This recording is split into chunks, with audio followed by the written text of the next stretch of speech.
You are listening to RMC Radio, Reform Media Center Surabaya. Renewing your mind. Ya, salam jumpa saudara-saudara sekalian yang dikasihi Tuhan. Seluruh pendengar radio RMC dan juga saudara-saudara yang mendengarkan siaran ini dari Zoom maupun dari YouTube.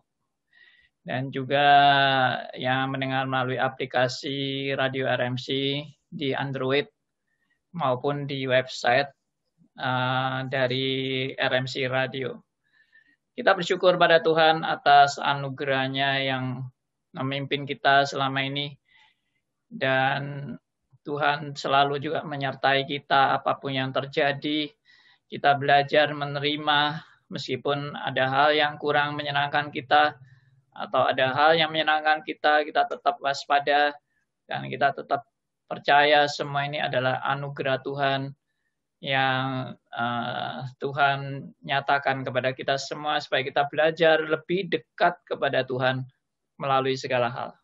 Ya, puji Tuhan ya. Untuk saudara-saudara yang sudah bergabung, kita akan melanjutkan diskusi kita yang lalu, yaitu teologi kemakmuran, kekayaan dan kesuksesan. Ya. Nah, bagaimana kita memandang akan teologi ini? Ya, apakah teologi ini di mana sesatnya atau di mana salahnya? Ya, jadi dalam hal ini kita akan sama-sama belajar dari kebenaran firman Tuhan. Oke ya, saya sudah menyimpulkan beberapa hal yang lalu di dalam acara obrolan santai tentang bagaimana pandangan kesalahan daripada teologi sukses atau teologi kemakmuran atau teologi kekayaan ini. Ya. Nah, kesalahan utama adalah karena mereka berpresupposisi pada bahwa Tuhan kita itu atau Allah Bapa kita itu adalah Allah yang maha kaya. Dan kalau Allah maha kaya, pasti anak-anaknya juga kaya semua. Maka kaya ini diterjemahkan secara hurufiah dan secara lahiriah, ya, jasmaniah. Bahwa benar-benar kaya itu kaya secara konkret. Jadi kaya harta benda, ya, dan lalu dikait-kaitkan dengan yang lain seperti sukses, kemakmuran dan sebagainya. Karena Allah kita adalah Allah yang maha kuasa, maha dahsyat, maha berdaulat, dan apapun yang Tuhan kehendaki pasti terjadi. Maka anak-anaknya juga seperti itu. Apapun yang diinginkan anak-anaknya ya pasti akan berhasil karena ini anak orang kaya. Ya, nah logikanya seperti itu. Kalau seorang bapak yang kaya raya konglomerat lalu anaknya jadi tukang cari puntung rokok kan memalukan sekali. Ya, dan pasti ayahnya marah-marah kepada anaknya dan bikin malu orang tuanya kan. Lalu anaknya mau apa gagal, mau berbuat itu gagal, berbuat ini gagal, ya ayahnya juga akan malu dong kalau anaknya gagal terus, ya. Nah, ini lihat bapakmu sudah sukses dan sudah berhasil melakukan segala sesuatu yang diinginkan oleh bapakmu, ya anaknya juga harus sukses dong. Maka tentunya anak itu akan diajari bagaimana supaya benar-benar hidup sukses. Nah, itulah logikanya. Jadi bapak di surga yang maha kaya, anaknya juga harus kaya. Bapa di surga juga apapun yang dikehendaki akan terlaksana, maka anaknya juga akan terlaksana semua yang diinginkan. Ya, tapi kenyataannya apakah benar demikian? Ya, apakah benar semua anak Tuhan itu kaya, semua anak Tuhan itu sukses, semua anak Tuhan itu akan berhasil? Nah, lalu mereka membuat teori lagi. Jadi kalau ada anak Tuhan yang tidak sukses, tidak berhasil, tidak kaya, maka pasti anak Tuhan itu something wrong. Mungkin simpen dosa, ya mungkin kurang hubungan pribadi dengan Tuhan, ya mungkin hidupnya masih dikuasai kedagingan dan sebagainya, sehingga dia tidak bisa sukses. Nah, itulah rumus-rumus mereka yang kalau kita lihat secara alkitabiah ini jelas-jelas tidak sesuai dengan prinsip Alkitab. Meskipun kelihatannya memang itu Alkitabiah. Kelihatannya barang palsu selalu mirip dengan aslinya. Kalau kita tidak hati-hati, kita akan terjebak kepada barang-barang palsu itu yang dijual dengan teriak-teriak yang menjual ini asli, ini asli, ini asli. Padahal itu barang palsu. Ya, kita harus hati-hati sekali. Karena tidak ada barang palsu yang berbeda sama sekali dengan aslinya.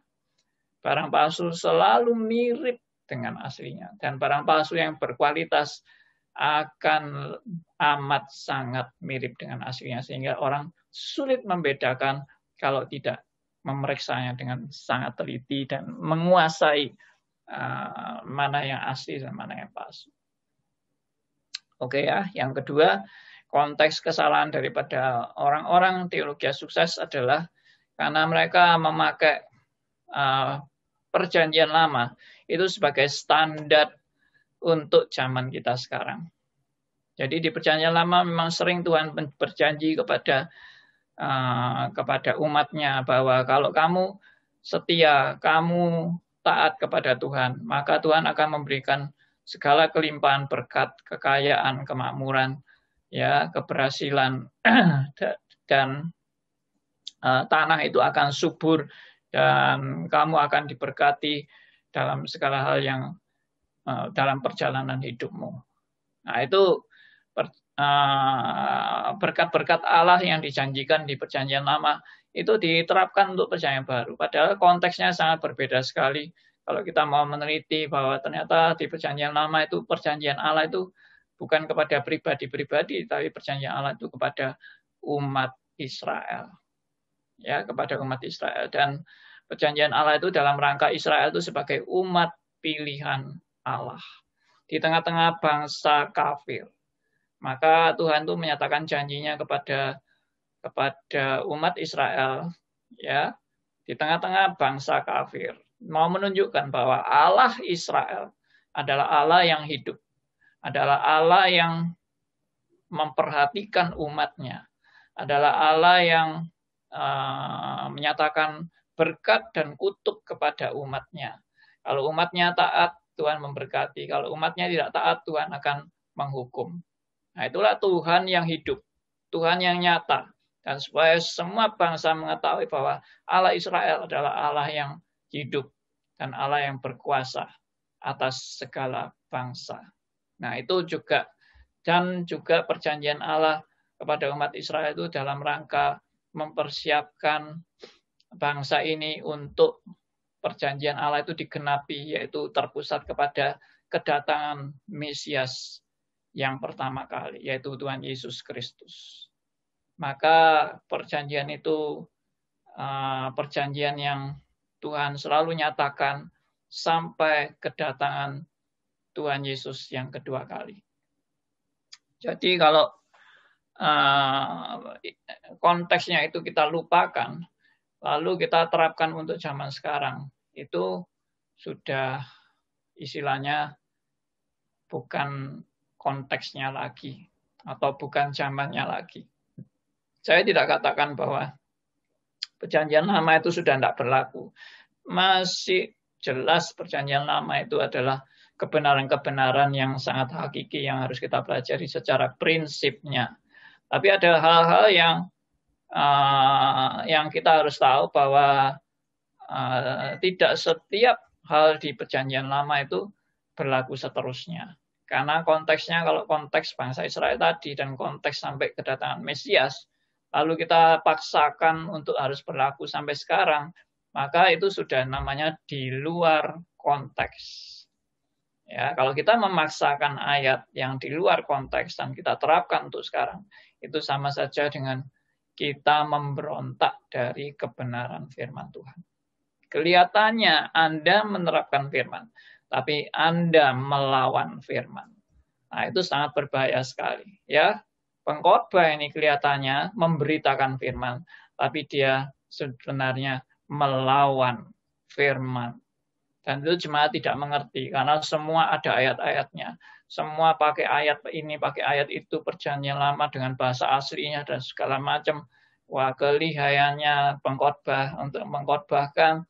Semua jemaat percaya, memang itu firman Tuhan, memang itu janji Tuhan. Kita harus klaim janji Tuhan. Tapi sekali lagi, di luar konteks. Anda sudah miss di sini, ya, Anda sudah luput daripada sasaran yang sebenarnya yang seharusnya kita mengerti. Oke. Nah, itu kesalahan yang kedua. Ya, sekarang kesalahan yang ketiga.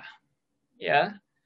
Nah, kesalahan yang ketiga ini adalah teologi sukses itu merumuskan bahwa tindakan-tindakan Tuhan itu sudah bisa kita prediksi. Ya, saya ulang ya. Tindakan-tindakan Tuhan itu sudah bisa kita prediksi. Kalau kita sudah melakukan syarat-syarat yang dirumuskan. Ya, misalnya rumusnya 1 tambah 1 pasti hasilnya 2. Itu rumus kan. Nah, jadi kalau kita melakukan 1 lalu ditambah dengan 1, pasti Tuhan kasih kita 2. Karena itu sudah rumusnya. Maka Tuhan bisa kita rumuskan. Kalau saya melakukan A dan saya melakukan B, maka Tuhan pasti memberi saya C. Dan C itu adalah antara lain kesuksesan, kemakmuran, ya, kekayaan, dan sebagainya yang lain. Nah, itu kesalahan. Karena Tuhan itu sebetulnya tidak bisa dirumuskan. Dan tidak bisa kita prediksi tindakannya. Ya, ini mirip dengan mungkin hukum karma, saudara ya. Hukum karma saya memang tidak terlalu menguasai agama Buddha atau agama Hindu yang percaya kepada hukum karma. Tetapi kelihatannya begitu, ya. Hukum karma itu adalah secara otomatis apa yang kita sudah pernah lakukan kepada orang lain itu akan dibalaskan kepada kita. Ya, itu sudah rumus. Ya, itu sudah rumusnya. Jadi kalau kamu berbuat jahat kepada orang, nanti ada orang lain juga berbuat jahat kepadamu. Kalau kamu berbuat baik kepada orang, maka orang lain juga akan berbuat baik kepadamu. Ya, itu sudah dirumuskan. Ya, dan Allah bisa dirumuskan seperti itu. Kalau saya suka taat kepada Tuhan dan saya melakukan akan perintah-perintah Tuhan, maka Tuhan pasti akan melancarkan segala usaha saya. Kalau saya berbuat baik sama orang lain, maka Tuhan akan melindungi saya dari orang-orang jahat yang mau menipu saya. Nah, itu dirumuskan seperti itu. Itu tidak benar, saudara. Karena Tuhan kita adalah Tuhan yang bukan bisa diprediksi oleh akal manusia dan dirumuskan pasti begini. Karena Tuhan itu juga bukan robot yang diatur dengan rumus. Ya, Tuhan bisa berbuat yang sama sekali kita tidak terduga, tidak menduganya, atau kita tidak pernah sampai bisa memperhitungkan hal itu. Karena Tuhan kita itu Tuhan yang di luar kemampuan berpikir daripada manusia yang sangat terbatas. Nah, itu yang harus saudara dan saya memahaminya, bahwa Tuhan itu di luar prediksi manusia yang amat sangat terbatas. Karena itu seringkali ada istilah untuk Tuhan itu unpredictable. Ya, Tuhan itu unpredictable. Karena apa? Karena bukan berarti Tuhan itu semau-maunya, seenaknya sendiri, tidak. Tetapi apa yang dipikirkan Tuhan itu jauh melebihi apa yang dipikirkan oleh manusia. Jadi misalnya Tuhan itu memang ya pasti ini ya, prinsipnya ini benar. Tuhan pasti memberkati kita. Itu benar itu. Tuhan itu pasti memberkati anak-anaknya. Itu benar. Tapi bagaimana berkat Tuhan bagi anak-anaknya? Itu yang kita nggak paham. Ya, bagaimana Tuhan mau memberi berkat kepada kita? Berkat untuk si A, berkat untuk si B, berkat untuk si C, semua anak Tuhan. Tapi ternyata A, B, dan C itu bisa berbeda. Dan bisa berkontradiksi bahkan, seolah-olah berkontradiksi. Tapi semuanya itu adalah berkat Tuhan. Tidak sama. Tuhan memperlakukan A, B, C juga tidak sama. Dan Tuhan memperlakukan dengan yang terbaik menurut hikmatnya. Oke? Jadi sekali lagi, tidak bisa Anda rumuskan. Ya, makanya orang teologi sukses itu selalu rumusnya adalah kalau ada anak Tuhan yang miskin, pasti something wrong. Berarti dia sudah merumuskan. Anak Tuhan yang benar-benar baik, pasti harus kaya raya. Ya, nanti kalau dirumuskan dengan teologi kesembuhan, anak Tuhan yang benar-benar setia pasti harus sehat tubuhnya. Kalau anak Tuhan sakit-sakitan, dia pasti something wrong. Nah, ini semua tidak benar. Ini akan kita bahas kalau Tuhan berkenan. Ya, akan kita bahas minggu depan tentang teologi kesembuhan. Ya, yang seringkali juga diadakan KKR kesembuhan dan sebagainya. Tapi masa COVID-19 ini sudah KKR kesembuhan sudah mungkin nggak ada ya. Dan tidak ada yang mau hadir. Kalau mau hadir, nanti semua orang yang COVID itu mau hadir semua di KKR kesembuhan ilahi. Tapi sekarang sudah nggak ada. Ya, oke. Saya lanjutkan. Jadi Tuhan sekali lagi tidak bisa dirumuskan dengan rumus-rumus yang seperti tadi. Ya, oke. Yang keempat sekarang, teologi sukses itu juga dipengaruhi oleh paham yang namanya aliran paham atau aliran positive thinking. Ya. Di mana paham atau aliran positive thinking ini sangat mempercayai bahwa pikiran manusia itulah yang menentukan dia bisa sukses atau gagal. Pikiran manusia dianggap punya kekuatan yang luar biasa untuk bisa menentukan nasib manusia. Jadi sukses atau gagal itu ditentukan oleh cara berpikir Anda. Nah, ini banyak diikuti oleh orang-orang Kristen yang tanpa sadar sebetulnya mereka sudah tidak mengikuti prinsip-prinsip Alkitab, tapi mereka sudah mengikuti positive thinking. Ya, ini juga diajarkan oleh Norman Vincent Peale, ya, tokoh daripada positive thinking. Juga diajarkan oleh pendeta-pendeta yang tanpa sadar mereka sudah mengikuti aliran positive thinking ini. Jadi pokoknya kalau kamu yakin apa yang kamu pikirkan itu akan berhasil, maka itu akan berhasil. Kita sudah pernah membahas positive thinking itu pada acara obrolan santai yang lalu ya. Pernah sudah dibahas tentang positive thinking. Kita tidak membahas ulang itu. Ya, lalu yang ya itu saya berhenti sampai di sini dulu. Kalau ada saudara-saudara yang mau bertanya, ada saudara-saudara yang tidak jelas, saudara bisa menghubungi nomor telepon. Tolong dari host kita, mungkin dari Seva atau Pak Tony bisa men-sharekan nomor telepon yang bisa di WA, pakai WA ya. Saudara akan bisa bertanya melalui WA atau juga di chatnya YouTube.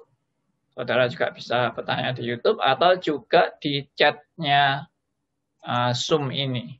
Saudara bisa juga bertanya melalui chat di Zoom ini. Oke ya.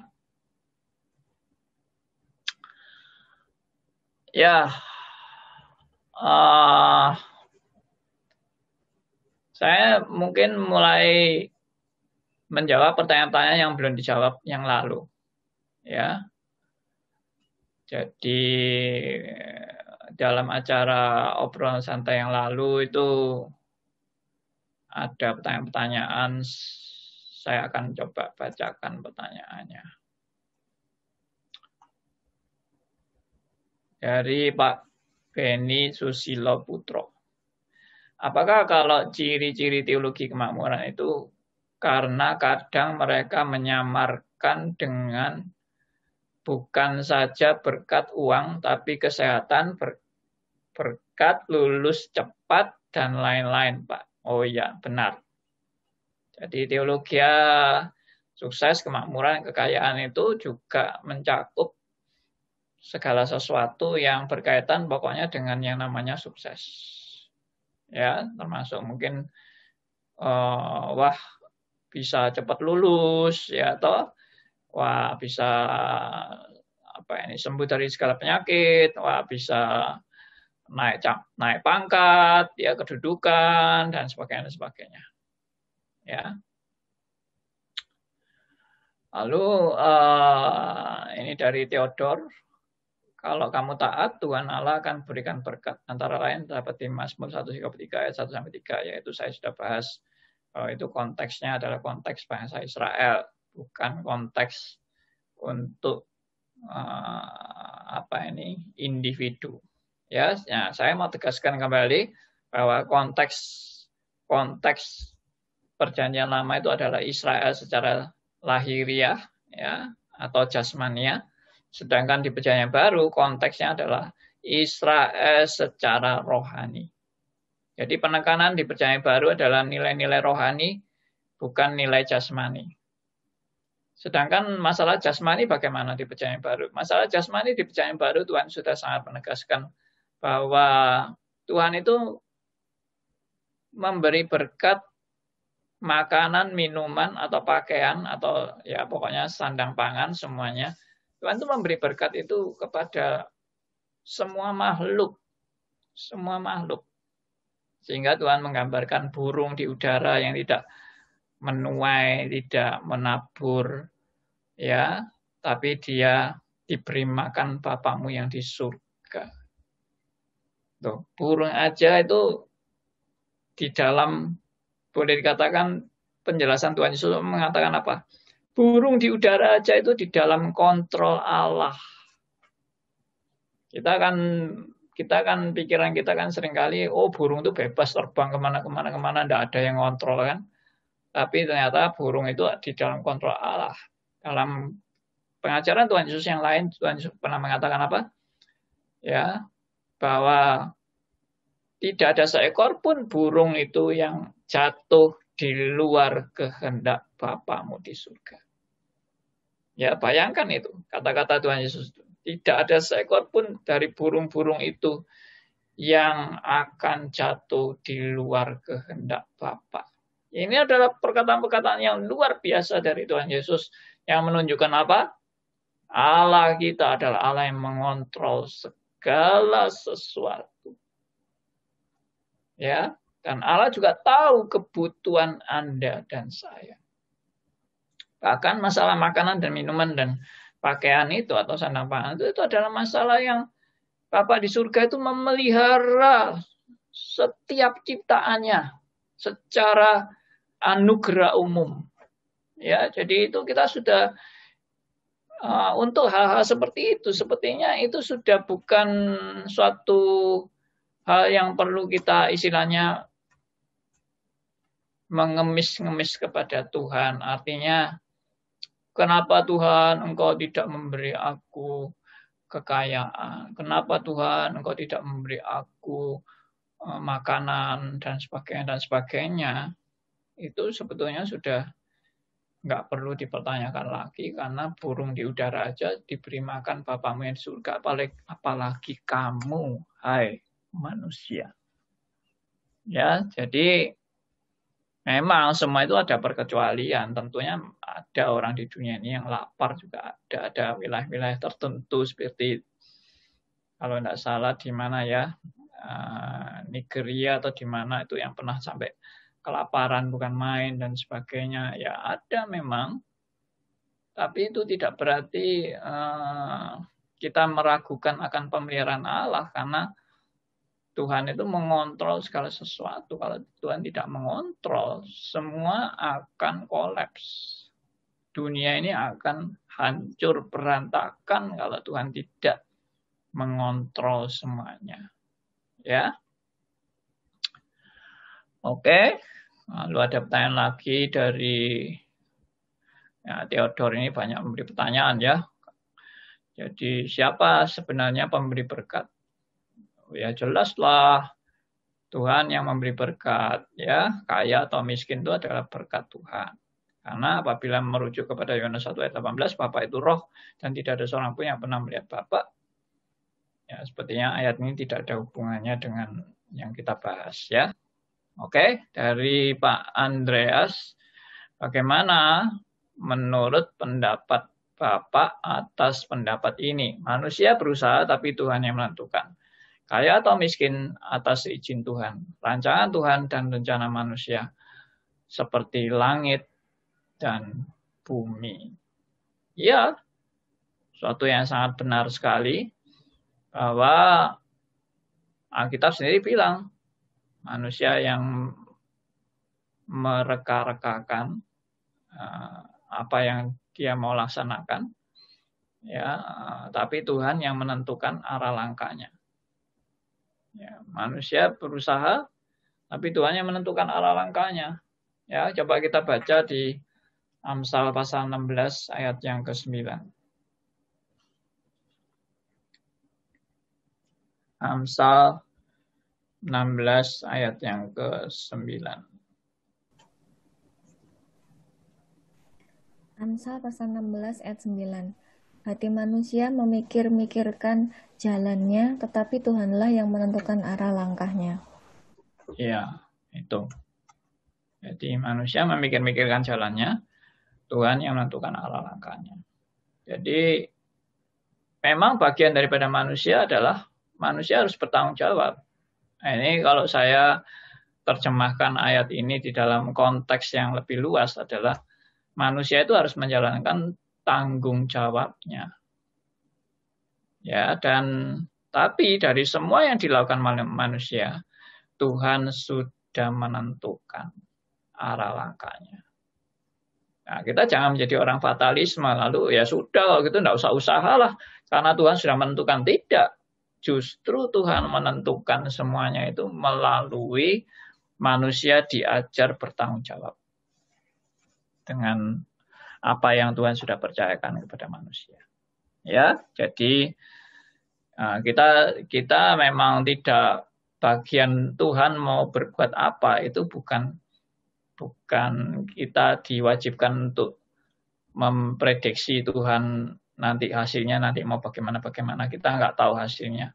Yang pasti itu yang tadi saya bilang, Tuhan pasti punya rencana yang terbaik. Ya, tapi yang terbaik itu apa buat saudara dan saya? Dan supaya saudara dan saya belajar dari yang terbaik itu, kita nggak tahu. Tapi pasti yang terbaik. Dan kewajiban kita, tanggung jawab saudara dan saya adalah melakukan juga yang terbaik yang Tuhan sudah percayakan kepada kita. Hasilnya terserah Tuhan. Ya, Amsal 22 ayat 2 itu ya Nehemia, Theodor Nehemia sudah sharing. Itu saya sudah sharingkan minggu lalu juga ayat itu. Oke, ini ada pertanyaan lagi dari Theodor. Pak, kalau teologi kemakmuran itu salah, apakah semua penganut teologi kemakmuran itu akan ditolak surga berdasarkan Matius 7? Saya tegaskan bahwa orang diselamatkan itu bukan karena teologinya. Ya, harap ini dicatat baik-baik. Saya sudah beberapa kali menyatakan kebenaran ini bahwa orang itu masuk surga atau tidak bukan disebabkan karena teologinya. Misalnya, teologimu apa? Teologi kesuksesan, maaf, masuk neraka ya. Teologimu apa? Arminian, aduh, maaf, Anda tidak bisa masuk surga karena Anda Arminian. Tidak, sama sekali tidak. Ya, kita diselamatkan itu karena apa? Bukan juga karena percaya kepada Yesus, salah. Kita diselamatkan itu karena anugerahnya.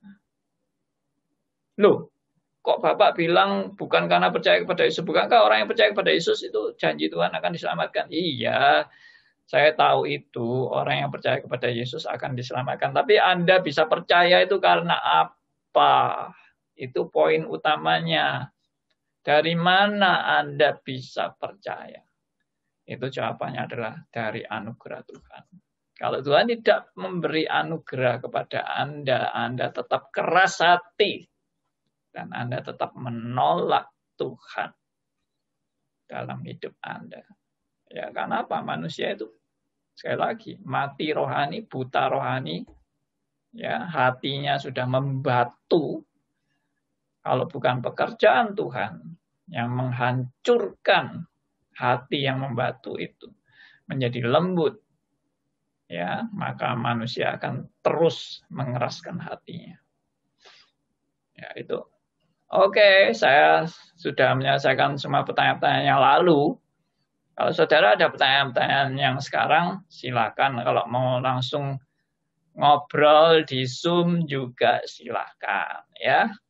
Jadi ini waktu kita masih ada 1 jam lagi, ya, cukup lama. Ya, kita santai-santai aja. Memang ini adalah bukan pelajaran stres. Ini ada sempat kita ngobrol-ngobrol aja, ya. Ya, ini sudah ada yang rekan-rekan yang bersama-sama di Zoom, ya. Terima kasih sudah bergabung semuanya. Ya, kalau mau tanya, mau pendapat, silakan. Ya, kita saling melengkapi dan saling juga mendengarkan. Malam Pak Andi. Ya, Pak Stefanus. Dari Bitung, ya. Iya. Puji Tuhan. Memang ini teori kemakmuran ini nggak gampang. Semakin kita mengenal Tuhan, kita dapat membedakan semua ini. Itu pengalaman dalam hidup saya. Tadinya saya mengikut Tuhan, kadang-kadang saya memperalat Tuhan supaya Tuhan kabulkan apa yang saya inginkan. Tetapi semakin hari, semakin saya mengenal Tuhan lebih dalam, saya sangat menghargai kedaulatan Tuhan. Memang sebagai manusia kita ingin, tapi biarlah kehendak Tuhan yang jadi. Ini satu pengalaman yang sangat berharga, dan saya sarapan sama anak-anak. Bagaimana kita belajar menghargai kedaulatan Tuhan. Seperti tadi sudah diungkapkan, manusia merencanakan tapi Tuhan menentukan. Mari kita datang dengan rendah hati, jangan kita peralat Tuhan, dan jangan juga kita mencuri kemuliaan. Terima kasih. Sangat baik sekali Pak Stefanus, yang mendapat juga banyak pencerahan, ya, dari teologi reform. Puji Tuhan. Jadi kita seringkali tanpa sadar memperalat Tuhan untuk menuruti segala keinginan kita. Jadi Tuhan itu yang jadi jongosnya kita atau budaknya kita. Kita yang jadi bosnya Tuhan. Nah, itu jelas-jelas teologi ngawur itu, ya. Teologi yang kacau balau. Karena Tuhan kita jadikan sebagai pembantunya kita.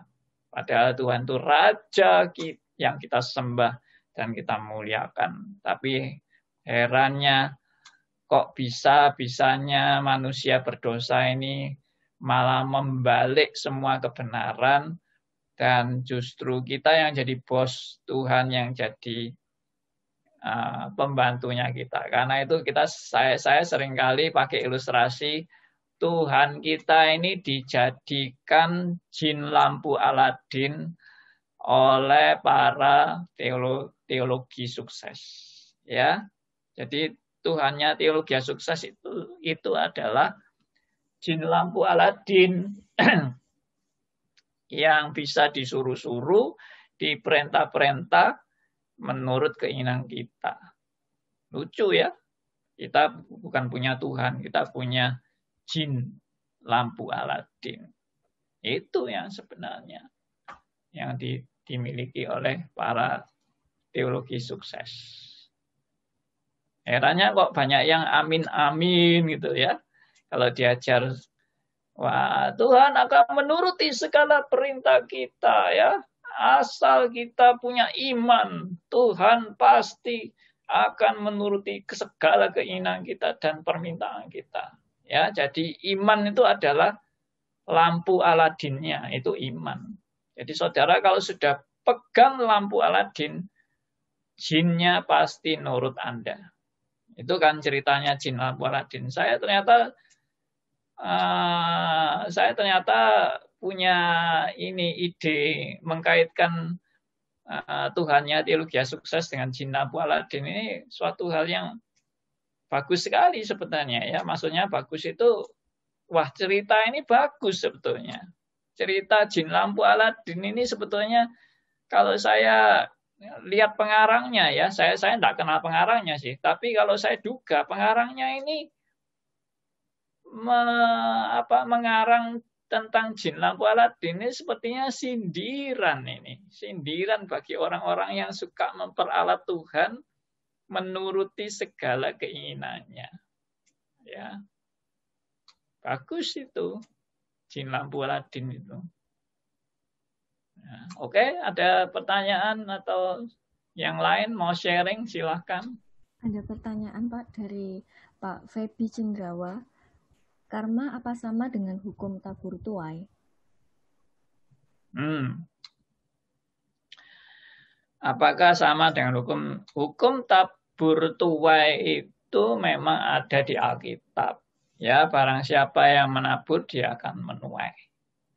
Ya, tetapi kembali lagi hal ini jangan dikaitkan dengan hal-hal yang sehari-hari. Ya, karena ini adalah sebetulnya hal yang prinsip. Hal prinsip. Ya, hal prinsip itu tabur tuai itu adalah orang yang menaburkan kebenaran Injil, dia akan menuai dari kebenaran Injil itu. Yaitu orang-orang yang bertobat dan kembali kepada Tuhan. Tapi itu pun juga harus diingat bahwa orang-orang yang bertobat dan kembali kepada Tuhan itu bukan karena jasa kita yang menabur, ya, tapi itu karena juga anugerah dan kasih karunia Tuhan kepada orang-orang pilihannya. Ya, jadi dalam hal seperti ini jangan hukum tabur tuai itu dijadikan semacam hukum karma. Ya, dan rumus seperti yang tadi saya bilang, Tuhan itu sudah kita tentukan dengan rumus-rumus. Kalau saya melakukan ini, Tuhan pasti melakukan itu. Kalau saya melakukan itu, Tuhan pasti melakukan ini. Nah, itu sudah kita bisa rumuskan. Jadi enak ya, Tuhan itu bisa kita peralat dengan rumus-rumus ini. Ya, jadi kita bisa klaim Tuhan. Tuhan, kalau saya sudah kasih persembahan, Engkau membalasnya 100 kali lipat ganda. Ya sudah, tinggal kita klaim aja, kan itu rumusnya kan. Saya kasih 1 juta rupiah persembahan untuk Tuhan. Tuhan akan balas 100 kali lipat ganda. Ya, tinggal saya klaim, kalau saya sudah kasih 1 juta, tinggal Tuhan, saya tunggu ya, janjimu 100 juta, ayo kirim ke saya. Wah, enak ya punya Tuhan kayak gitu. Tinggal diklaim-klaim aja. Seperti itu. Nah, itu herannya juga banyak orang yang percaya seperti itu. Heran sekali ya. Kenapa orang begitu mudah percaya kepada berita-berita bohong? Tapi memang betul. Saya sendiri waktu ikut karismatik juga. Saya juga sedikit-sedikit terpengaruh dengan model-model sugesti-sugesti itu. Atau positive thinking. Seperti itu ya, tanpa sadar bahwa kita itu sebenarnya sudah sering memerintah Tuhan. Tapi puji Tuhan ya, Tuhan itu pelan-pelan memberitahu kepada kita bahwa itu adalah teologi yang salah dan menyesatkan. Ya, oke. Malam Pak Andi. Ini Bapak Elia ini dari Denpasar ya. Silakan. Iya Pak, saya sudah chat di WA, tapi itu ya nanti biar bagiannya Ibu Seva ya. Saya tertarik setelah COVID Pak. Dulu Pak sering siaran di radio, tanpa muka. Setelah itu pakai YouTube, kita bisa melihat. Bisa dengan IG ya, IG Live, bisa melihat. Yeah. Kemudian saya berbagi ya teman-teman ya, kita ngobrol ya, sedikit ngobrol. Kemudian saya pernah usul sama Pak Andi kalau bisa on call gitu ya, supaya kita merasa, kita punya suara didengarkan oleh seluruh pemirsa gitu ya. Hari ini ternyata kita bisa pakai Zoom, ini luar biasa. Saya baru tahu ternyata Seva itu sudah ibu. Wow. Jadi saya Iya, tadi sudah bilang ibu. sudah ibu karena Iya, benar. kemarinnya di apa tuh RMC Today, saya baru tahu, kirain masih gadis atau remaja gitu. Ternyata sudah ibu. Poinnya adalah gini, Ya. apa kita tahu kalau kita bisa menjadi Kristen itu karena anugerah. Cuma on prosesnya kita nggak tahu ya Pak ya. Apakah itu karena anugerah atau karena kita yang membawa. Misalnya seperti kita ikut-ikutan akhirnya kita merasa tergerak gitu ya. Tapi sudah tergerak, ternyata kita ikut paham atau teologi kemakmuran. Itu kan semua proses-proses yang belum menjadi seperti yang Tuhan kehendakin.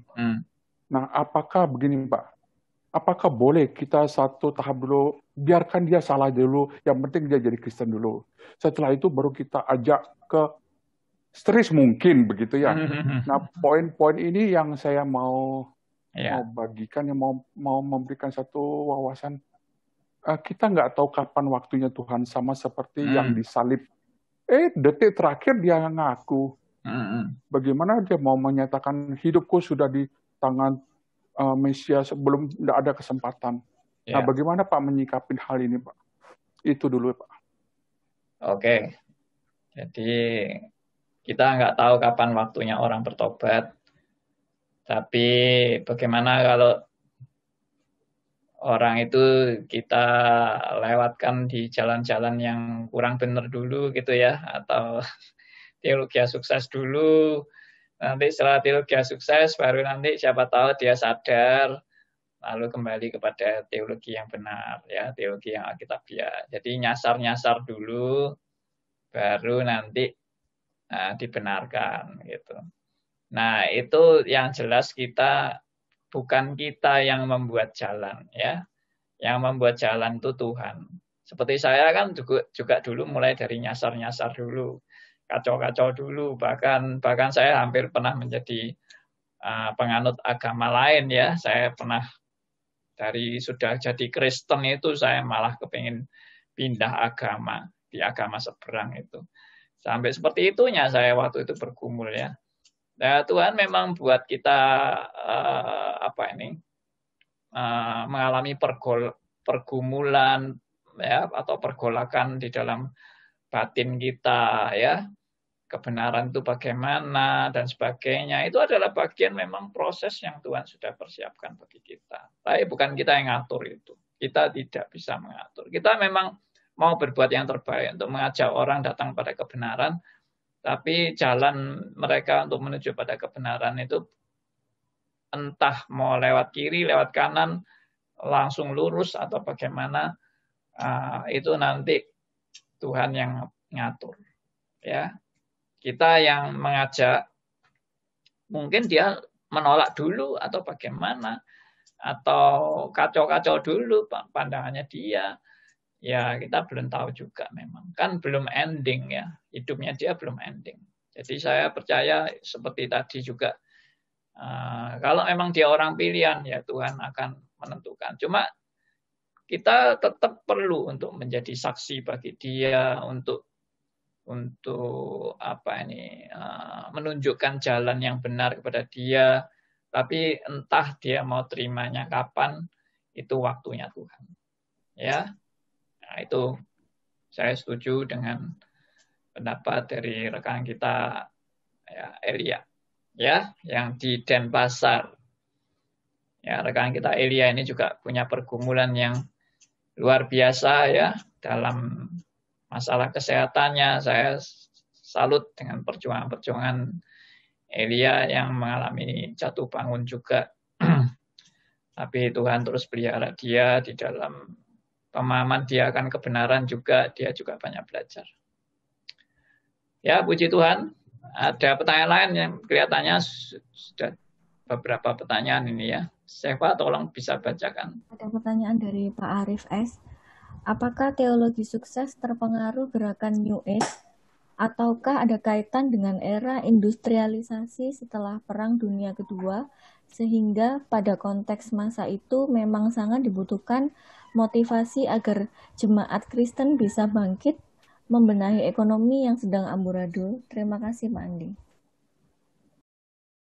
Iya, apakah dipengaruhi New Age? Saya kira bisa juga sih. Ya, jadi New Age itu kan sebetulnya perpaduan antara mistik timur dan logika barat. Ya. Dan manusia selalu bisa terpengaruh pada dua hal itu, yaitu dunia mistik dan dunia rasio.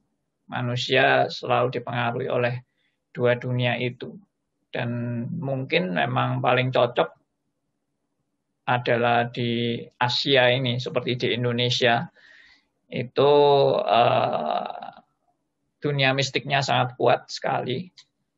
Ya, dan kadang-kadang percaya kepada hal-hal yang kelihatannya tidak masuk akal itu.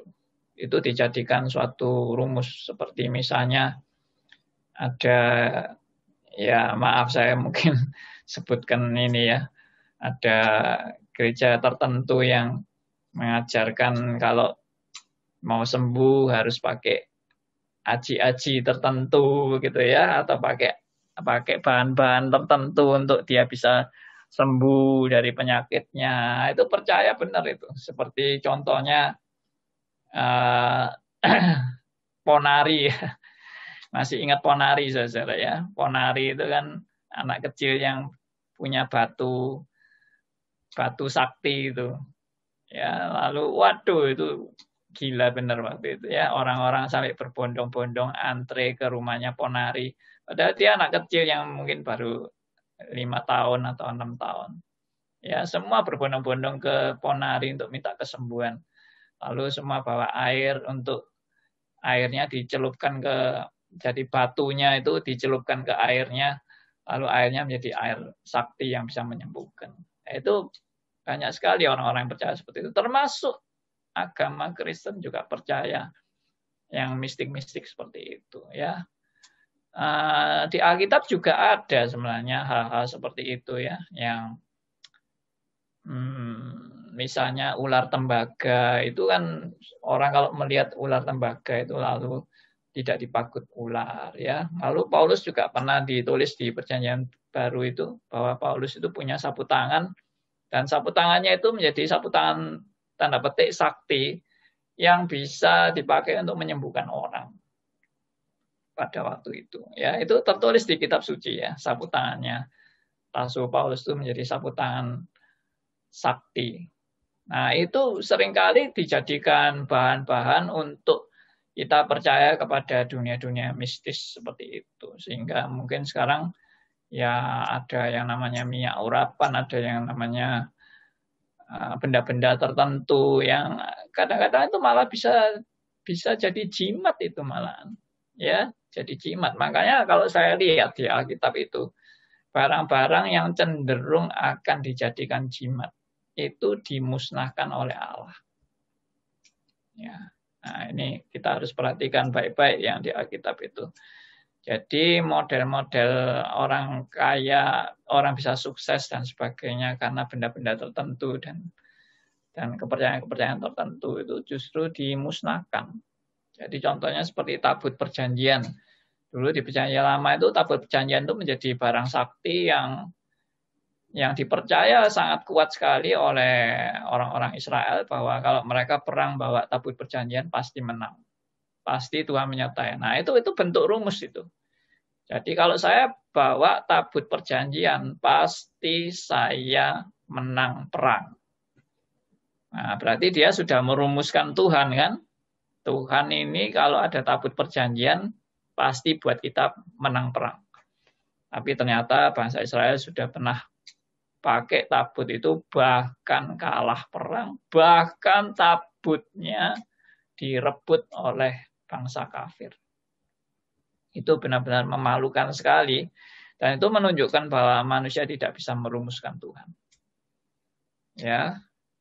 Nah, kalau tadi pertanyaan Pak Arief, apakah memang itu dibutuhkan pemahaman-pemahaman semacam positive thinking itu di era dunia industri, era industri dan sebagainya, untuk manusia punya semangat dalam mengerjakan pekerjaan Tuhan, itu tidak. Saya tidak setuju bahwa di era dunia industri lalu manusia membutuhkan positive thinking lalu boleh pakai cara-cara seperti itu. Karena justru kalau kita mau lihat akarnya ya di era industri dan sebelumnya adalah era reformasi. Ya, kalau kita lihat itu semangatnya yang ditanamkan itu justru semangat bekerja untuk Tuhan dan bagi kemuliaan Allah. Itu yang menjadi sumber semangat bekerja dengan sebaik-baiknya dan menjadi berkat bagi banyak orang. Ya, itu yang kalau kita sekarang pakai istilah canggihnya sekarang ini adalah mandat budaya. Mandat budaya. Dengan mandat budaya kita terpanggil untuk mengerjakan segala tanggung jawab kita ini dengan sebaik-baiknya untuk kemuliaan Tuhan dan bukan untuk kepentingan dan kenikmatan diri kita sendiri.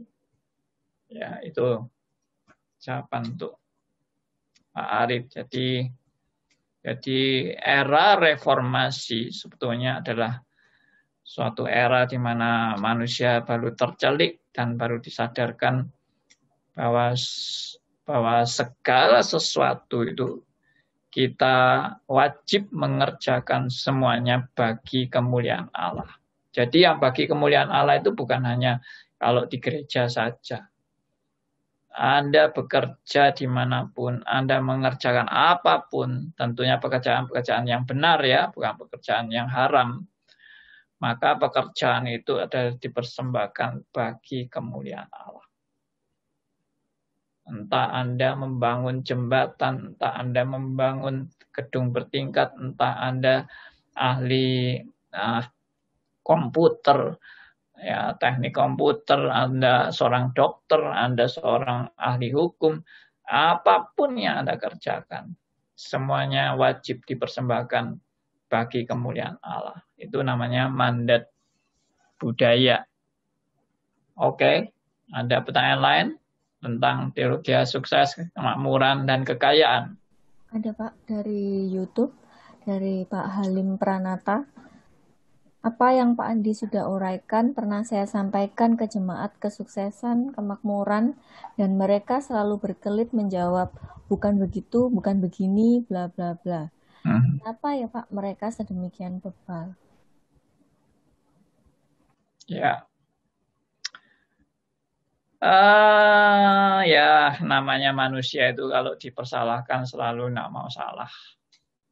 Ya, ditunjukkan salahnya selalu mengelak dan selalu condongnya membenarkan diri. Itu sudah sifat natur manusia berdosa lah dari dulu sampai sekarang ya.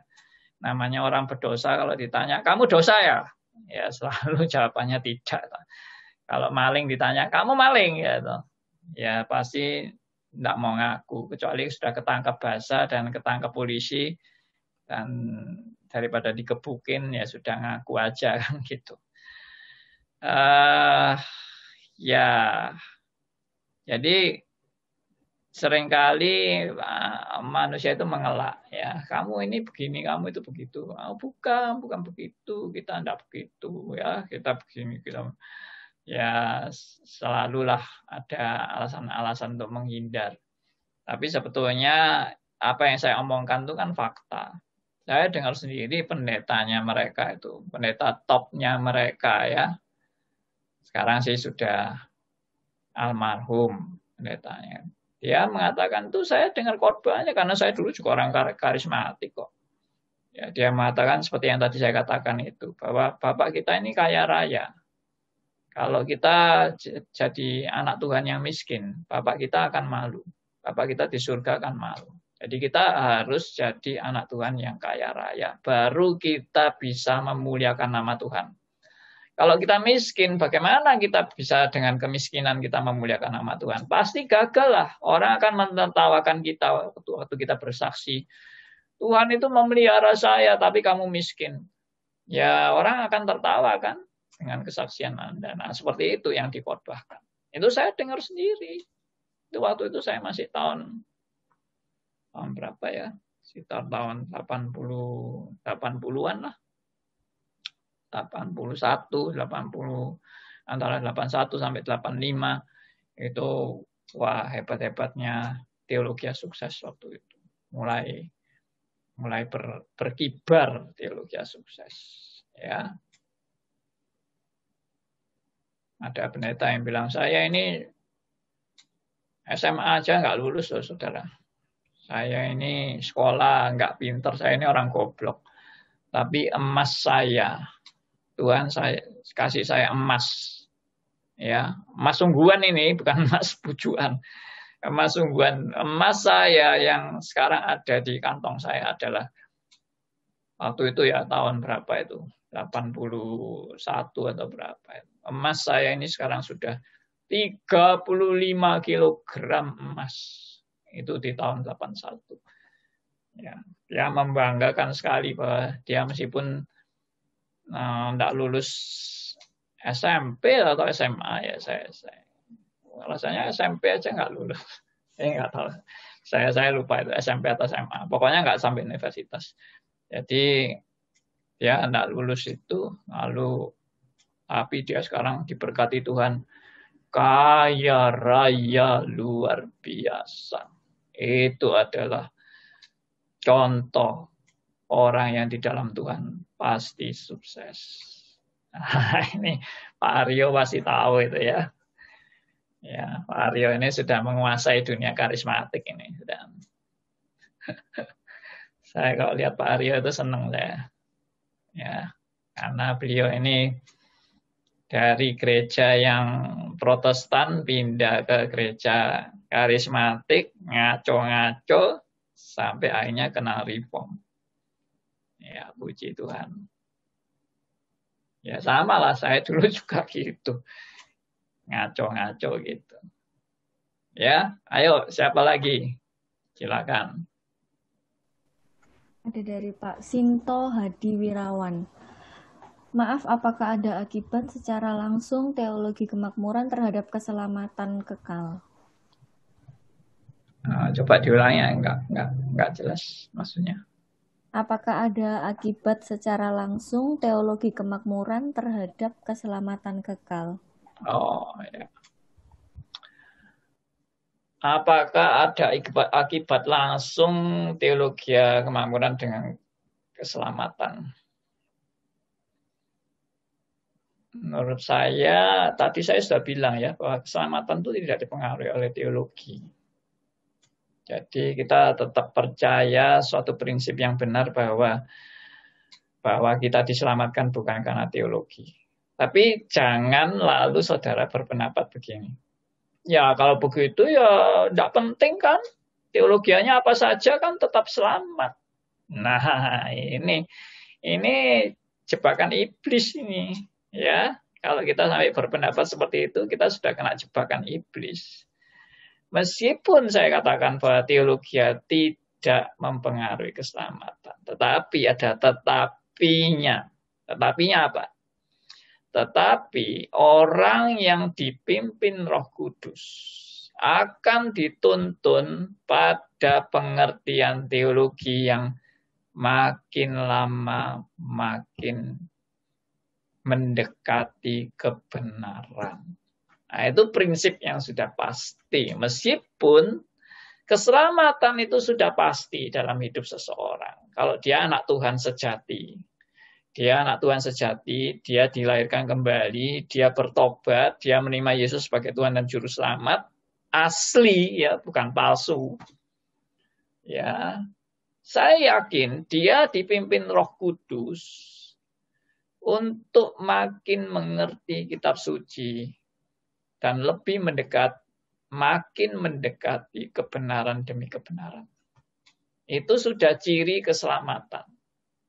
Bukan untuk dia memperoleh keselamatan, tetapi tanda-tanda bahwa dia sudah memperoleh keselamatan adalah dia dituntun kepada pengertian teologi yang makin lama makin sesuai dengan prinsip Alkitab. Ya, Tuhan Yesus pernah bilang apa? Kalau kamu mengerti kebenaran, maka kebenaran itu akan memerdekakan kamu. Jadi kalau kita mengerti teologi yang sesat, maka teologi sesat itu akan membelenggu kita.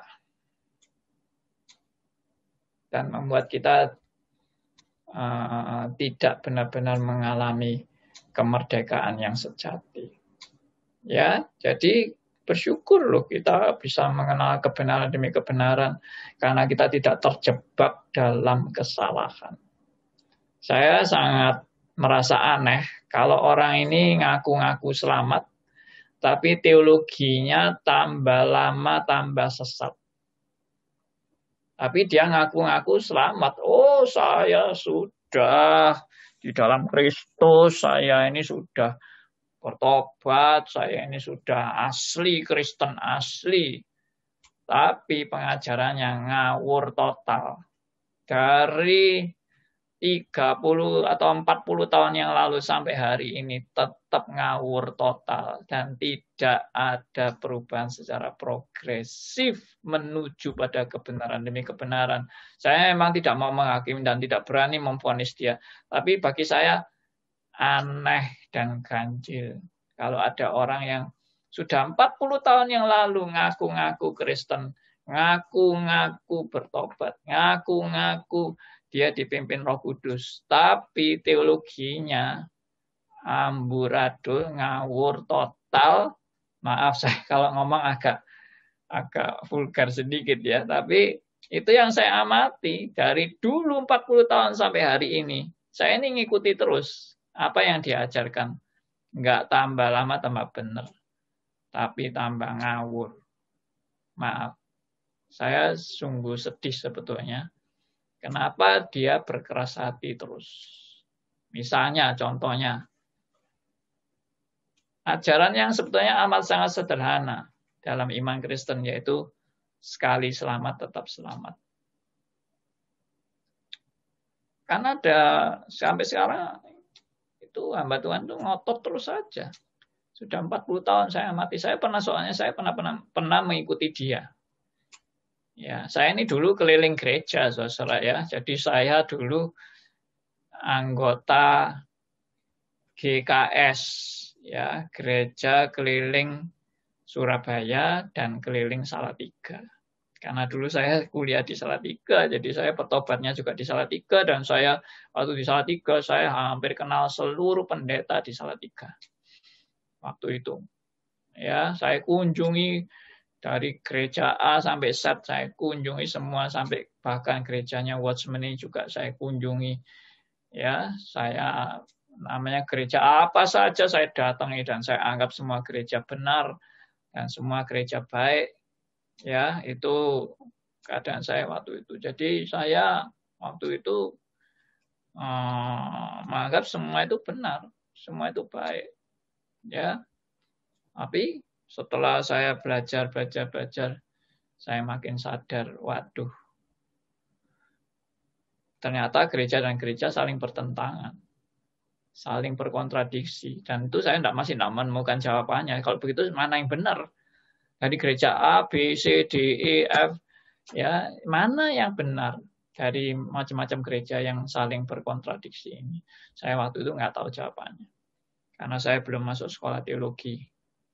Tapi waktu itu saya sudah berani berkhotbah ya. Nah itu. Jadi dalam hal seperti ini, ya saya percaya seorang yang benar-benar dicelikkan oleh Roh Kudus, dia adalah orang yang merindukan kebenaran yang sejati. Dan kalau dia menemukan kebenaran sejati, dia akan mengakui bahwa dulu dia salah dan sekarang dia dicelikkan mengenal kebenaran. Dia tidak akan mempertahankan kesalahannya. Amat sangat bodoh kalau orang tahu kebenaran lalu masih mempertahankan kesalahannya. Betul nggak? Ya, itu amat sangat bodoh. Saya sendiri dulu mengikuti teologi yang banyak kesalahan itu. Saya begitu tahu kebenaran, saya langsung tinggalkan apa yang dulu saya anggap benar. Ya, ternyata banyak salahnya itu. Saya langsung ikut yang benar. Dan saya langsung juga mengaku saya salah. Saya sudah salah. Saya dulu mengikuti teologi-teologi yang ngaco. Teman-teman saya yang dulu saya pengaruhi yang salah, saya undang mereka. Dan saya tunjukkan kepada mereka, dulu saya sudah ngajar salah. Ya, saya say sorry. Saya sekarang akan mengajar kebenaran kepada kalian semua. Nah, itu tindakan saya waktu saya mengalami perubahan dari teologi yang ngaco ke teologi yang lebih mendekati kebenaran. Ya. Ada pertanyaan lain? Ya, ada Pak dari Pak Elia tadi yang melalui WhatsApp mengikuti obrolan santai Senin kemarin saya menyimak tentang salah pandangan teologi kemakmuran yang juga teologi salib. Berdasarkan 1 Korintus pasal 15 ayat 33, janganlah kamu sesat, pergaulan yang buruk merusakkan kebiasaan yang baik. Pergaulan di kaum teologi kemakmuran bisa menyemangati kemanusiaan kita untuk sukses, namun pergaulan ini yang jika kita terhempas pada kesalahan teologi, mereka akan merusak kebiasaan rohani tentang teosentris. Demikian juga antitesis dengan teologi salib yang kita sendiri bisa membuat uraian dilema itu. Ada 2 pertanyaan dari Pak Elia. Yang pertama, bagaimana pendapat Pak Andi tentang ayat tersebut 1 Korintus pasal 15 ayat 33 tadi. Yang kedua, jika kita mau menjadi garam dan terang, kita tentunya tidak bisa mengaminkan 1 Korintus pasal 15 ayat 33 ini. Jadi gimana kita menyikapi hal paradoks ini, Pak? Yang seperti Pak Andi tadi katakan, Senin kemarin, jemaat akan habis jika kita menjauhkan mereka yang belum benar itu. Terima kasih. 1 Korintus. Oh ya, janganlah kamu sesat, pergaulan yang buruk merusakkan kebiasaan yang baik. Ya, jelas itu. Saya sangat setuju bahwa kita ini berada di komunitas yang bagaimana. Kalau kita tidak punya fondasi yang kuat, kita akan mudah dipengaruhi oleh komunitas kita. Ya, itu saya sangat sadari waktu saya justru saya sudah bertobat, saya langsung berpindah komunitas dari pergaulan saya yang buruk pada masa sebelum saya menerima Yesus, dan saya kemudian masuk kepada komunitas di antara anak-anak Tuhan. Ya, demikian juga kalau ada komunitas di antara teologi sukses, ya memang menurut saya sebaiknya kita berhati-hati. Karena apa? Karena tanpa sadar komunitas itu sudah memberikan kita pengaruh-pengaruh prinsip-prinsip yang meracuni diri kita untuk mengikuti prinsip-prinsip yang tidak benar itu. Kecuali Anda sudah punya basic yang kuat. Kalau Anda punya basic yang kuat, maka seharusnya pergaulan Anda kepada mereka adalah bukan untuk pergaulan, tapi untuk Anda bisa mempengaruhi mereka. Jadi kehadiran kita di tengah-tengah komunitas yang salah adalah seharusnya peran kita adalah menjadi garam dan terang bagi mereka yang tersesat. Jadi Jangan sebaliknya, mereka yang menerangi kita atau mereka yang menggelapi kita, ya, membuat kita terpengaruh dengan hal-hal yang buruk. Itu jangan seperti itu. Alkitab tidak mengajarkan kita bahwa kita harus menjauhi dunia, tapi kita harus hadir di tengah-tengah dunia untuk berperan sebagai garam dan terang dunia. Ya, saya sangat salut dengan beberapa teman yang meskipun sudah di-reform, tapi masih tetap bergaul dengan orang-orang karismatik untuk mempengaruhi mereka datang pada kebenaran. Kecuali Anda sudah tidak berfungsi lagi di dunia karismatik itu untuk menjadi garam dan terang, dan Anda hanya mau bersenang-senang dengan mereka, itu tidak ada gunanya. Lebih baik saya berpindah dalam komunitas yang masih bisa berperan menjadi saksi bagi mereka. Ya, kalau sudah tidak bisa jadi saksi lagi, malah itu mempengaruhi kita menjadi makin buruk. Sebaiknya saya tidak berada di komunitas yang seperti itu. Kecuali itu saya tadi bilang bahwa kita bisa mempengaruhi mereka dan kehadiran kita bisa menjadi berkat bagi mereka. Nah, itu silakan kita menjalankan misi itu. Ya, oke. Ada pertanyaan lain? Masih ada, Pak, dari Pak Arief. Bagaimana perbedaan teologi reform dan teologi sukses sehubungan dengan persembahan perpuluhan? Maleaki pasal 3 ayat 10. Iya, sama seperti tadi jawaban saya. Konteks perjanjian Allah ini adalah konteks kepada bangsa Israel. Ya, kepada bangsa Israel yang terkenal sebagai bangsa pilihan Allah di tengah-tengah bangsa kafir. Dan Tuhan memang mengadakan perjanjian-perjanjian dengan bangsa ini secara lahiriah, secara konkret, secara fisik. Itu janji-janji Tuhan kepada bangsa Israel. Seperti tanah perjanjian yang dijanjikan. Itu kan fisik, tanah perjanjian yang fisik. Tapi sebetulnya semua yang fisik itu adalah lambang dari yang rohani. Nah, perhatikan ini ya. Ini penting ini. Semua janji-janji Allah yang berkaitan dengan hal fisik itu adalah merupakan satu bayang-bayang tentang perjanjian Allah yang paling pokok, yaitu nilai rohani. Adalah suatu bayang-bayang dari nilai rohani yang sebenarnya, yaitu tanah air surgawi. Itu diungkapkan di Ibrani pasal 11. Jadi janji Allah tentang tanah air Kanaan itu justru banyak yang tidak bisa dapat bagian di situ. Ya, contohnya aja Abraham aja nggak sampai bisa menikmati Kanaan yang dijanjikan dengan bangsa Israel, di mana keturunannya akan seperti pasir di laut dan bintang di langit. Itu Abraham tidak mengalami sama sekali perjanjian itu. Dia anaknya cuma satu anak perjanjian, yaitu Ishak saja. Ishak ya. Nah itu. Jadi Abraham taunya cuma satu itu aja anak perjanjiannya. Bagaimana dengan pasir di laut, bintang di langit? Ya, dia terima itu dengan imannya. Dengan imannya. Makanya Abraham dijuluki sebagai bapak orang beriman.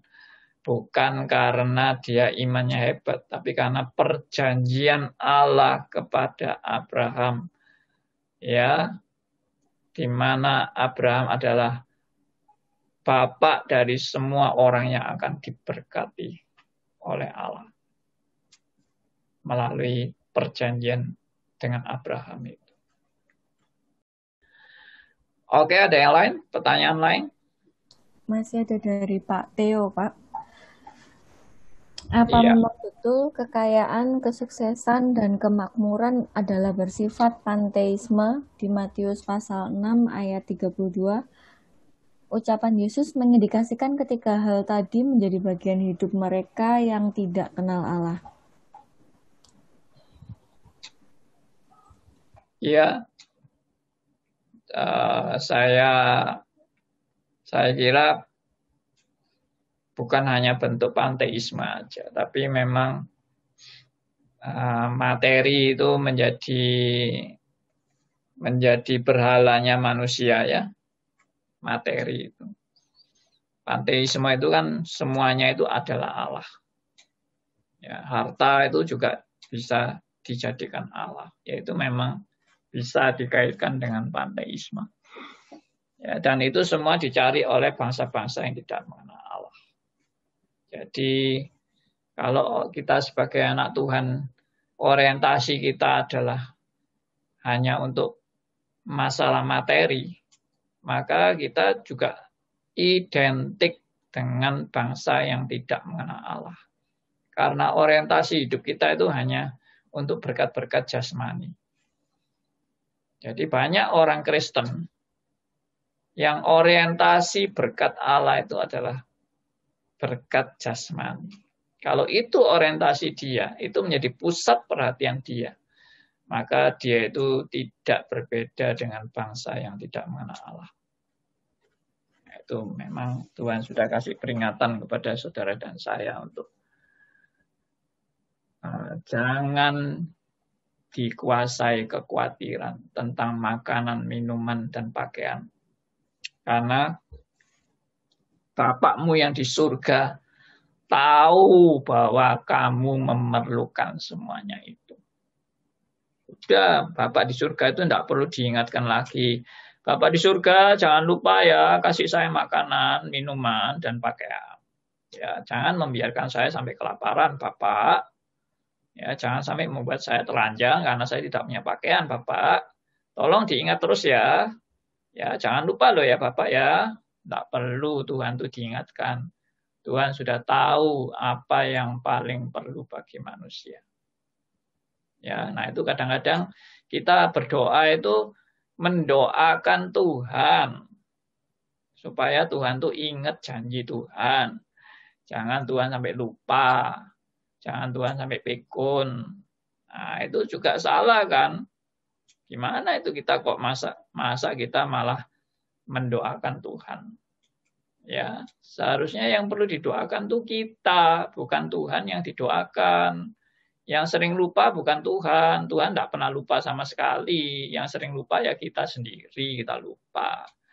Tuhan tidak perlu didoakan supaya Tuhan melakukan yang benar. Karena Tuhan sudah tahu apa yang paling benar dan apa yang paling baik. Yang tidak ngerti apa yang benar dan apa yang terbaik itu ya kita.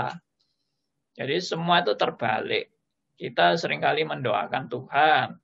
Seharusnya yang didoakan itu kita. Gitu kan? Masa Tuhan itu pikun? Sehingga kita perlu mengingatkan. Masa Tuhan itu tidak tahu kewajibannya, sehingga kita perlu mengingatkan kewajiban Tuhan. Masa Tuhan itu tidak punya belas kasihan, sehingga kita lebih berbelas kasihan daripada Tuhan berbelas kasihan. Ya, jadi seperti misalnya itu orang yang menolak double predestinasi. Oh, berarti Tuhan itu kejam ya. Tuhan itu menentukan orang binasa. Oh ya, berarti kamu itu lebih mengasihi ya daripada Tuhan mengasihi. Hebat sekali kamu. Ya, Tuhan tuh kalah loh sama kamu. Ya, kamu tuh punya kasih lebih hebat daripada kasihnya Tuhan.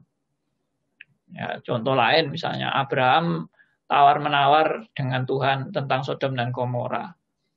Loh, itu berarti kan Abraham kalau memang ditafsirkan seperti apa adanya tawar-menawar itu, berarti Abraham tuh punya kasih yang lebih besar daripada kasihnya Allah loh. Allah itu kejam loh, mau membinasakan Sodom dan Gomora. Ya, Abraham tuh punya belas kasihan yang luar biasa loh. Waduh, sampai tawar-tawaran sama Tuhan. Berarti Abraham itu lebih hebat ya kasihnya daripada kasih Allah ya. Itu namanya tafsiran ngawur. Ya, tafsiran yang ngaco. Karena manusia bisa lebih punya hikmat daripada hikmat Allah. Ya, ngawur kan tafsirannya. Ya, kapan Tuhan itu kalah hikmat dengan hikmatnya manusia? Kapan Allah itu kalah bijaksana dengan bijaksananya manusia? Musa mengingatkan Tuhan, Tuhan jangan binasakan bangsa pilihan ini. Bukankah Tuhan yang memilih sendiri bangsa Israel ini? Kenapa Tuhan yang mau binasakan? Akhirnya gara-gara nasihat Musa, Tuhan insyaf. Maka kalau seperti itu bisa disimpulkan, Musa lebih bijaksana daripada Tuhan yang mau membinasakan bangsa Israel. Ya, Musa bisa diangkat jadi penasihatnya Allah. Nanti di surga Musa selalu menasihati Allah. Kalau Allah lagi emosional, Musa yang ngadem-ngademin Tuhan. Tuhan jangan, ingatlah. Tuhan kan sudah pernah ini toh menjanjikan untuk mengasihi umat manusia yang Tuhan ciptakan. Jangan marah-marah Tuhan, ya. Jadi Musa ini hebat sekali ya bisa menasihati Tuhan. Nah, itu jelas kesimpulan yang ngawur ya, kacau balau, yang antroposentris. Ya, makanya perlu belajar di stris supaya makin mengerti kebenaran yang hakiki itu bagaimana. Oke. Sudah ya? Masih ada lagi? Sebenarnya masih ada beberapa, cuman waktunya sudah habis, Pak. Iya, banyak yang bertanya ya, maaf ya kalau belum terjawab. Rasanya waktunya kurang ya. Tapi nggak apa-apa lah. Kita kalau nanti kelebihan waktu juga ngantuk juga ya. Tapi memang waktu yang kurang ini bikin kita lebih penasaran ya. Ya, nanti kalau ada waktu lagi kita akan bicara lagi. Minggu depan saya janjikan tema kita adalah teologi kesembuhan. Ya, ini kan tadi kemakmuran, kekayaan, kesuksesan. Sekarang teologi kesembuhan. Ada sedikit hubungannya juga ya teologi kesembuhan ini. Tapi ada aspek-aspek yang lain juga. Nanti kita bahas bersama di hari Senin yang akan datang. Ya, Tuhan memberkati kita semua. Dan maaf kalau ada yang masih mau bertanya. Pertanyaan akan tetap kita simpan dan kemungkinan akan saya jawab Senin yang akan datang. Ya, Tuhan berkati semuanya. Sebetulnya masih ada kesimpulan yang mau saya sampaikan kepada saudara. Cuma waktunya ini ya tinggal 5 menit, coba ya saya akan bacakan beberapa kesimpulan yang saya mau bagikan. Jadi kesimpulannya adalah kaya, ini mirip dengan kesimpulan yang lalu ya. Kaya atau miskin itu adalah sudah di dalam pengaturan Tuhan ya yang maha bijaksana dan maha kuasa. Itu tidak berarti orang boleh males-malesan, boleh tidak bertanggung jawab, atau menjadi fatalisme, menjadi takdirisme, nasibisme. Tidak. Kita tetap diajar untuk berbuat yang terbaik, dan kita meresponi anugerah Allah dengan penuh tanggung jawab, ya, dan berusaha bekerja sekeras-kerasnya demi untuk kemuliaan nama Tuhan. Itu yang diajarkan Tuhan. Mengenai hasilnya, kita serahkan semua kepada Tuhan. Nah, itu ajaran Alkitab, saudara-saudara ya, bahwa hasilnya semua ada di tangan Tuhan. Amsal 16 ayat 9. Manusia menghitung-hitung jalan yang harus dia jalani, tapi Tuhan yang sudah menentukan arah langkahnya. Ya.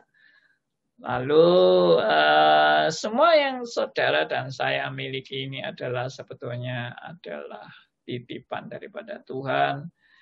Dan titipan daripada Tuhan ini harus kita pertanggungjawabkan dengan sebaik-baiknya. Ya, tadi Pak Febi kirim saya kata-kata yang agak guyonan ya. Kekayaan itu adalah titipan Tuhan. Ya, lalu diteruskan lagi ya. Ya, mbok Tuhan kasih titipan yang lebih banyak ya, jangan sikit-sikit titipan Tuhan. Lucu juga ya itu ya. Tapi saya akan jawab ya, itu kata-kata guyonannya itu. Masalahnya Tuhan juga akan jawab guyonan begini ya, kalau itu dibuat guyonan. Ini cuma sekedar guyonan, bukan berarti Tuhan itu betul-betul menjawab seperti itu. Guyonannya adalah ya Tuhan akan bilang, kamu dititipi sedikit aja sudah tidak bertanggung jawab kok. Apalagi dititipi banyak. Tambah kacaulah tanggung jawabmu. Ya seperti itu. Jadi maksudnya jawaban ini apa? Maksudnya adalah kamu itu, Tuhan itu sudah tahu porsimu itu seberapa. Ya yang kamu terima itulah, itu porsimu. Lebih daripada itu kamu nggak mampu menampung. Ya karena Tuhan memang sudah kasih kapasitasmu segitu saja. Maka terimalah dengan sukacita kapasitasmu yang dititipi sebegitu. Ya, oke. Sampai di sini dulu, kita akan tutup dalam doa, dan kita jumpa hari Senin yang akan datang dalam acara obrolan santai. Mari kita berdoa. Bapa yang di surga, kami sungguh bersyukur dan berterima kasih karena anugerah-Mu. Kami bersyukur karena semua yang Tuhan sudah mau ajarkan kepada kami, Tuhan sudah paparkan melalui diskusi ini. Kami boleh lebih mengerti akan maksud daripada kebenaran firman-Mu ya Tuhan. Biarlah kami selalu belajar menjalani hidup ini untuk lebih dekat pada kebenaran-Mu, kebenaran firman-Mu, dan kami juga boleh hidup lebih mengenal akan kehendak Tuhan dalam kehidupan kami, sesuai dengan firman Tuhan. Terima kasih, kami serahkan doa kami serahkan seluruh rekan-rekan yang mengikuti acara Q&A ini. Tuhan berkati semuanya, baik yang melalui YouTube, melalui Zoom, melalui aplikasi radio, dan website, semuanya Tuhan boleh berkati, sehingga kami berjalan hari demi hari makin sesuai dengan kebenaran firman-Mu.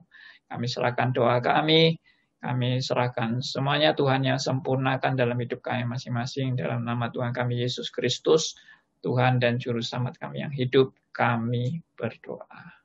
Amin. You are listening to RMC Radio, Reform Media Center Surabaya. Renewing your mind.